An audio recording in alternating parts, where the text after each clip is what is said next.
Hello, happy Friday. I am Meredith and I'm here with our message for Friday the 13th, 2024. All right, we're tuning in with Wonderland and Oz Tarot. I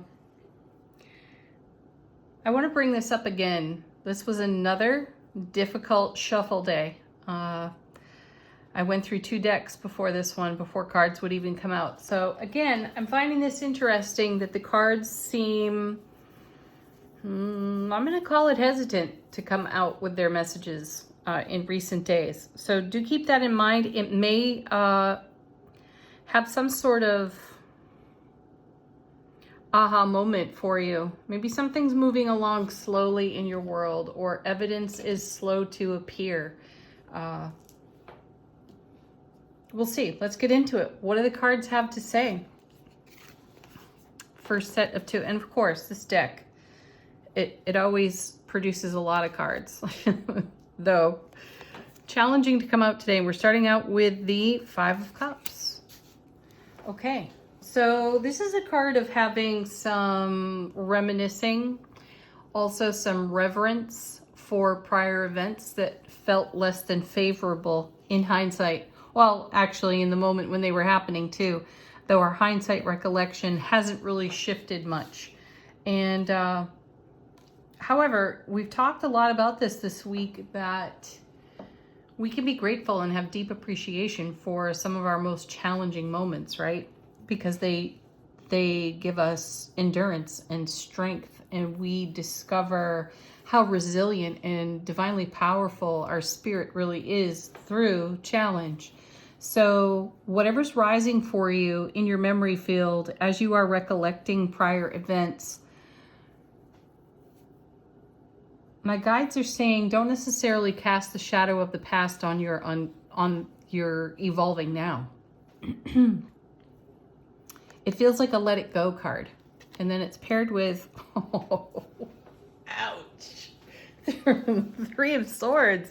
2 days in a row now with this card. So this is the pain, loss, and sorrow card. Could be current, could be of the past. I feel like it's of the past because it's paired with this 5 of Cups. Though there's definitely something in the memory field that's challenging us. Now, I shared the other day, leaving a relationship because of its ultimate dysfunction, right? And how that can sour each and every one of us on other relationships. We have that, we give people the side eye. It's slow to trust, right?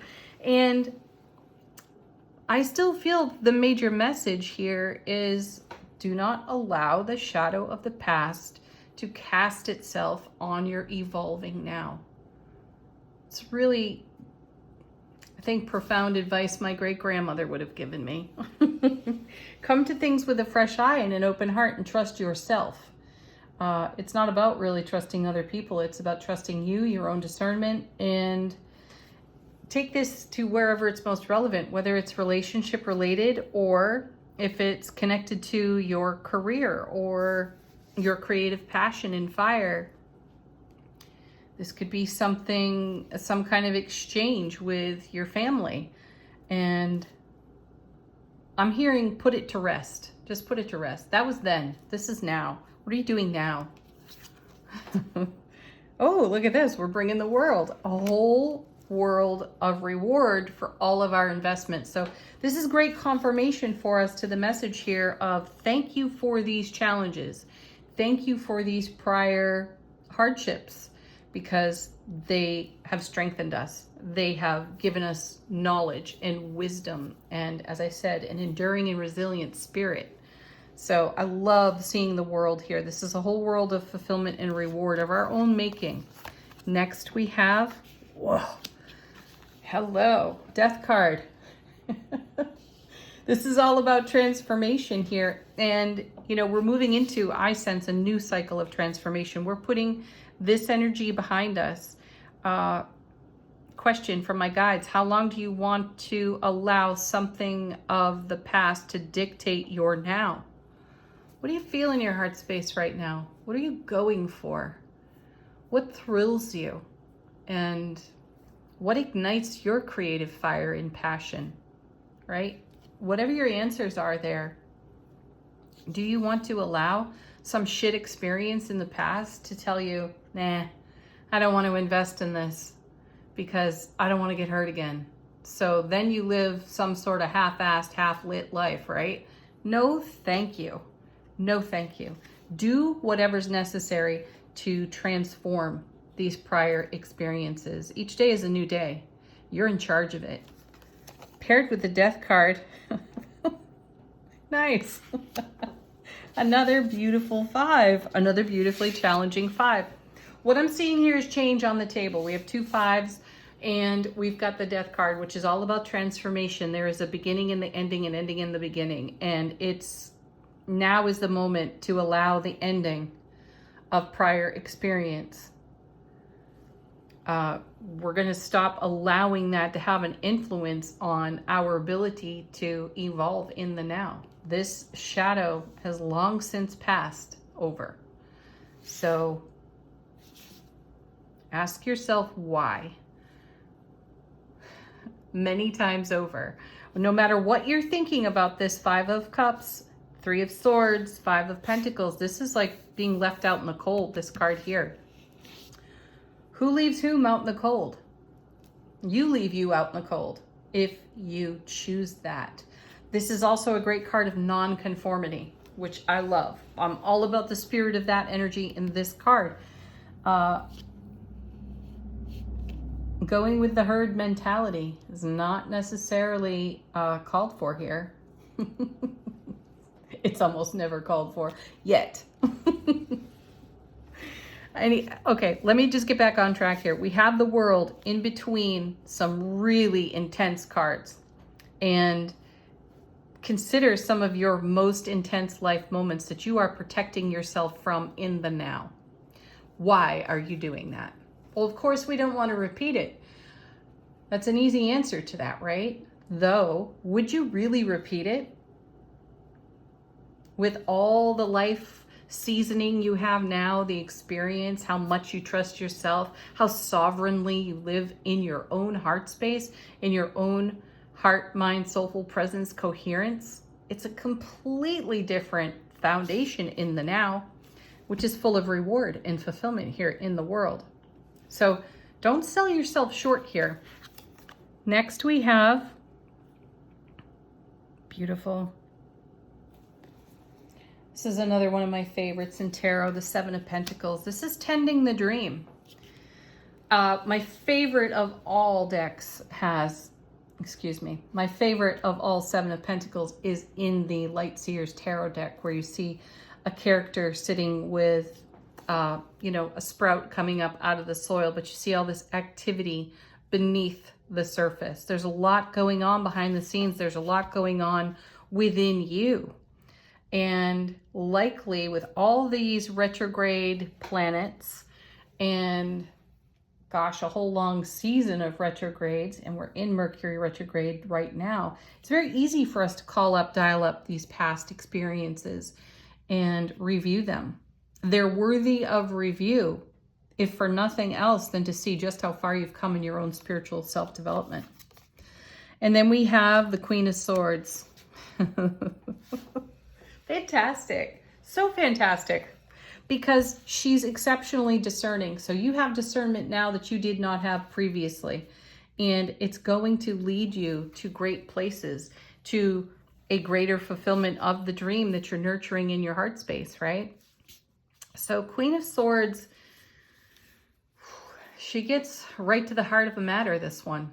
She's got a reputation for being bitter and cold. I don't find her to be bitter or cold. I find her to be shrewd and discerning and exceptional when it comes to decision making. So she's a great promise here in the reading as well, that we have our own, as I said before, resilience, experience, wisdom, knowledge, and we trust ourselves. So I was going to say, what could go wrong?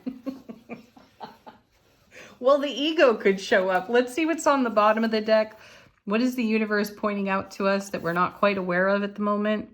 8 of Swords, mental traps. Be on the lookout for those. Again, this comes out of our own entrainment, the way we trap ourselves in a circle of swords, right? Blindfolded, hands tied. Typically, that's the way the Eight of Swords presents. I like this one in this deck because you have the mighty lion right there.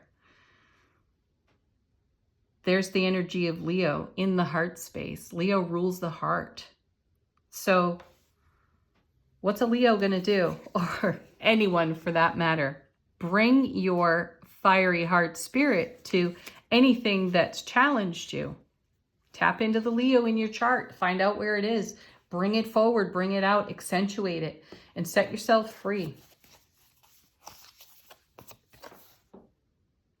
Nice. Page of Wands.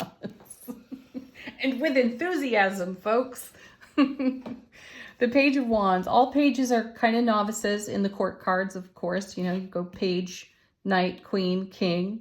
So pages have a fresh perspective. They're also messengers. And I feel they bring messages to us intuitively from the horizon that we're looking at. We saw that in yesterday's reading on that Three of Wands, looking at our own horizon, making that our new now, right? So here's the Page of Wands with all the fire, enthusiasm, creativity, passion, motivation. Where are you channeling that? Channel that into the world energy.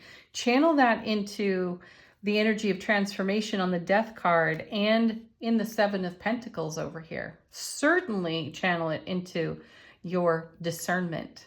There's new, fresh energy available for us to run through our experience, wisdom, and knowledge. Excellent.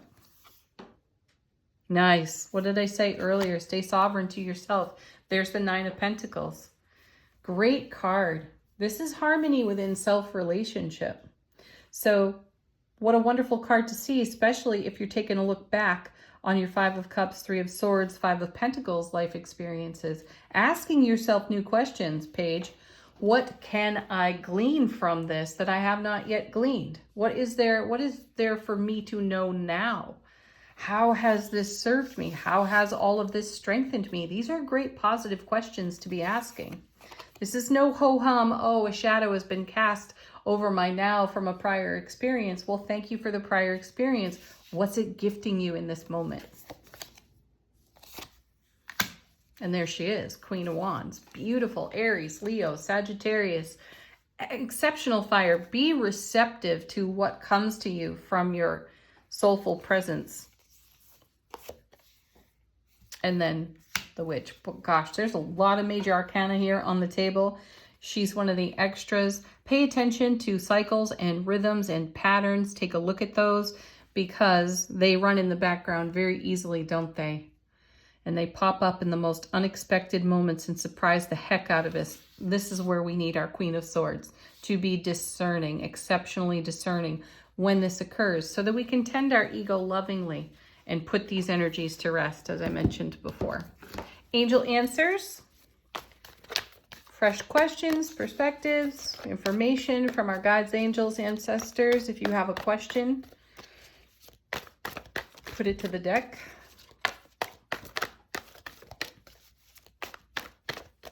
See what I mean? Very slow in the shuffle.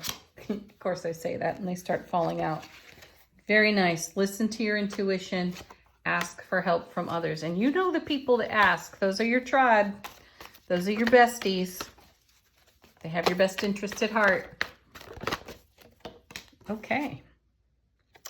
Within the next few months and opportunity. So there's an opportunity brewing here that's going to evolve over a period of time. So you may be set on repeat with a few things so that you can look at them deeply and learn from them in a way that is extremely enlightening, puts the wind beneath your wings, right? So take a look at some of the worst shit experiences of your life and say, thank you. What else do you have to teach me? I'm ready to learn it. I know some of you just cringed, didn't you? You hovered over the X to stop the reading. I know it. I don't want to look back. Well, be brave. Be like the queen over there, Queen of Swords, because it's all about your big, happy changes. And it's your happy that makes everything change. So change this all up. Final word on our reading today, angels and ancestors. How's our soulful presence informing our waking consciousness?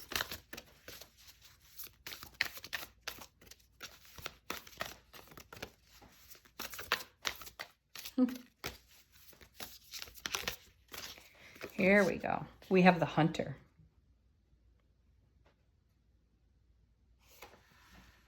Track down fears and, I cannot read that last word. Oh, desires. What's your desire? What's your fear? What fear is preventing you from fulfilling your desires? Great card. Excellent summary card. Track it down. There's more to learn from prior experience that was just,